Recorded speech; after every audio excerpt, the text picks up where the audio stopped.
Smart Philo, comme chaque semaine, la philosophie en point de mire avec aujourd'hui Jean Mathis sur notre plateau. Bonjour Jean. Bonjour Arnaud. Très très heureux de vous accueillir, fondateur de Noéthique Biz. C'est ça. Je voulais simplement, avant que vous nous évoquiez le sujet pour lequel vous êtes venu, vous allez nous parler de la philosophie de transition. Donc on a parlé du management de transition. Je voulais quand même faire un focus, je suis persuadé que vous avez encadré l'article. Les Échos expliquent que les philosophes n'ont jamais eu autant d'importance dans l'entreprise. Ça a dû vous faire très plaisir. Très plaisir, d'autant qu'il y a beaucoup de collègues qui sont cités. Et effectivement, ça fait toujours plaisir que la philosophie soit mise à l'honneur. C'est très intéressant et on en parle nous Merci chaque semaine. Merci les Échos et merci Smart Job. Surtout Smart Job. Et surtout Smart Job.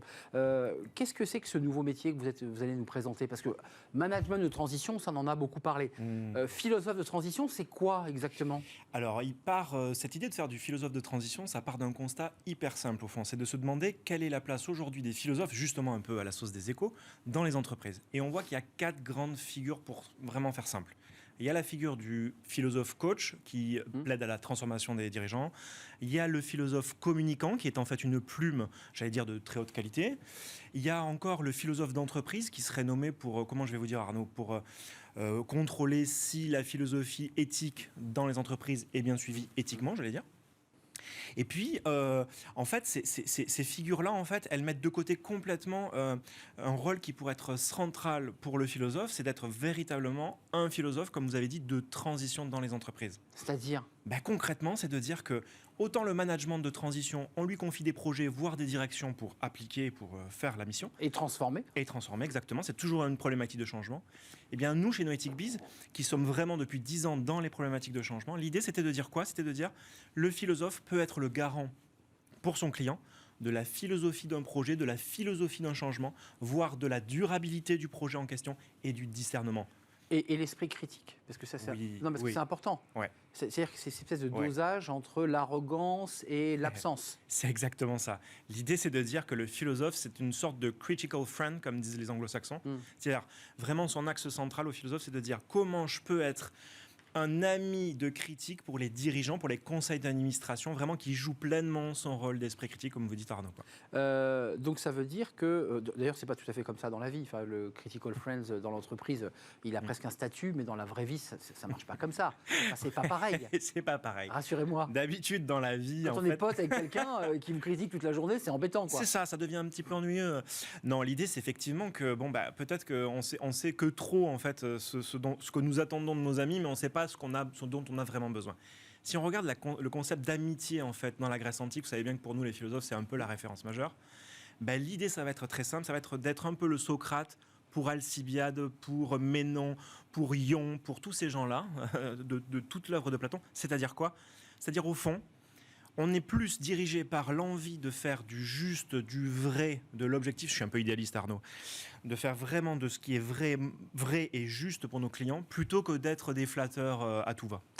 Quand même, revenons à votre philosophie, parce que en fait, vous nous invitez à travers votre méthode, parce que si j'entends bien, vous êtes en train de mettre en place presque une nouvelle méthodologie, une nouvelle approche de la philosophie à travers la méthodologie noétique. Mais en fait, les philosophes, leur métier dans l'entreprise, pour le moins, c'est de nous faire faire un pas de côté. Oui. Nous faire regarder autrement les choses. Oui, tout à fait. L'idée, c'est qu'on soit vraiment des amis pour les conseils d'administration, des amis pour les dirigeants au sens noble, en leur faisant faire ce pas de côté critique, parce que depuis le début de la philosophie, depuis que la philosophie existe, et tout le monde sait qu'elle existe depuis un petit peu avant Jean-Claude Van Damme, depuis qu'elle existe, eh bien, elle a toujours été militante, Arnaud. Elle a toujours été... Alors, quand elle est née, c'est-à-dire à peu près entre le 7e siècle et le 5e siècle avant Jésus-Christ, pour être précis pour une fois, eh bien, en fait, la philosophie, elle naît à un moment donné où les fake news prennent complètement la domination de la cité.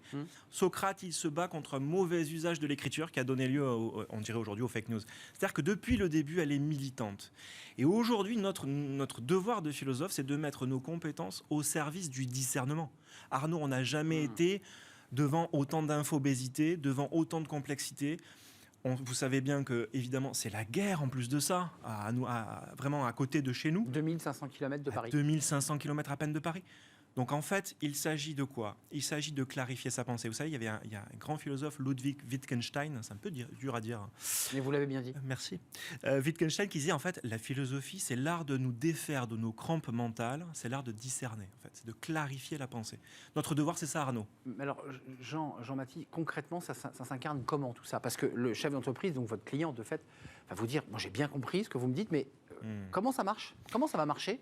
En fait, ça marche avec beaucoup de méthodos, avec beaucoup de méthodes qu'on a peaufinées dans le temps. Au bout de 10 ans d'accompagnement, j'avais envie de dire les mains dans le cambouis chez nos clients dans l'accompagnement au changement. On est en train de maturer tout ça avec l'IAE de Lille, avec un maître de conf qui s'appelle Jonathan Sambugaro, que j'embrasse. Je suis comme ça, moi j'embrasse les gens. Merci Jonathan. En fait, avec lui, on conceptualise un nouveau métier. Vous savez, Arnaud, on fait beaucoup de pubs sur les nouveaux métiers, en veux-tu, en voilà. Là, il y a un vrai métier. C'est quoi? C'est l'ingénierie philosophique. L'ingénierie philosophique, c'est quoi? C'est être capable, avec l'histoire des idées, l'histoire de la philo, de construire justement, Arnaud, pour vous répondre directement, des méthodes ajustées pour discerner dans la complexité. Donc ça veut dire que c'est une méthode, j'allais dire, clé en main, pour pas dire prêt à penser, pour les managers, pour les décideurs. Ça se destine à qui? Ça part de tout en haut? Comment ça marche? Ça part de tout en haut, Arnaud. Effectivement, il faut qu'on ait la délégation, la mission de délégation par un conseil d'administration ou par la direction générale, le comité de direction, ça va aussi très bien. C'est déjà ce qu'on a fait. Et concrètement, alors, ils nous livrent leur projet de transformation, leur projet de changement, et on devient, pour un temps donné, un peu comme le management de transition, et on le fait d'ailleurs côte à côte avec Cara, notre partenaire de management de transition, lui aussi, de nombreuses années. Travailler vraiment en synergie avec eux. Ah oui, c'est très important qu'on travaille avec des pros de la conduite du changement, des pros du management de transition, qui sont Cara. D'ailleurs, je les embrasse aussi. Je suis comme ça, Arnaud, aujourd'hui. Moi, vous embrassez beaucoup, vous êtes très généreux en bisous. Donc, vous récupérez en fait d'abord un diagnostic extrêmement précis de savoir où l'entreprise veut aller. Exactement. Et en parallèle, et implémenté avec le management de transition, vous allez apporter des réponses, des solutions. Est-ce que vous allez faire des conférences par service? Comment on fait là? Comment on fait concrètement? Eh bien, on fait des choses qui font un peu peur au début et qui rassurent beaucoup ensuite. C'est-à-dire, concrètement, on fait du rapport d'étonnement, Arnaud. En fait, nous, on est rivés, on est des obsédés de dire, si on était plus amoureux de nos questions, on prendrait de meilleures décisions. Donc, en fait, le sujet, c'est que pour les philosophes, ce qu'ils savent faire s'ils font bien leur boulot, c'est qu'ils offrent du questionnement à 360 degrés, j'ai envie de dire, Arnaud, du questionnement à 360 degrés pour pallier au de biais travail, cognitif. on est autour d'une table, on se parle entre nous, et vos équipes pilotent, organisent, écoutent. C'est ça l'idée. C'est ça on accouche de son âme professionnelle. Exactement, on accouche du sens véridique du projet qu'on veut mener. On le rend réellement durable et on fait le tour de nos biais cognitifs. C'est un thème que j'aime beaucoup aussi, parce qu'on travaille aussi avec des experts des biais cognitifs. On fait le tour de nos biais cognitifs pour vraiment se poser les bonnes questions qui nous amènent aux bonnes décisions opérationnelles. Sans faire de benchmark, c'est compliqué parce que la philosophie, c'est quelque chose comme ça d'assez large. Qu'est-ce que vous apportez de plus que ne font pas les autres ou que vous ne faisiez pas avant? Ce que ne font pas assez les autres à notre goût à nous, c'est que nous apportons la philosophie à son degré le plus haut de complexité, de technicité, j'ai envie de dire, mais le plus abordablement possible. C'est-à-dire que on a fait le deuil d'une philosophie qui serait éthérée, qui serait la philo pour la philo, le plaisir de se faire de la philo. Ouais, c'est quelque chose un peu au doigt mouillé. Ouais, c'est ça.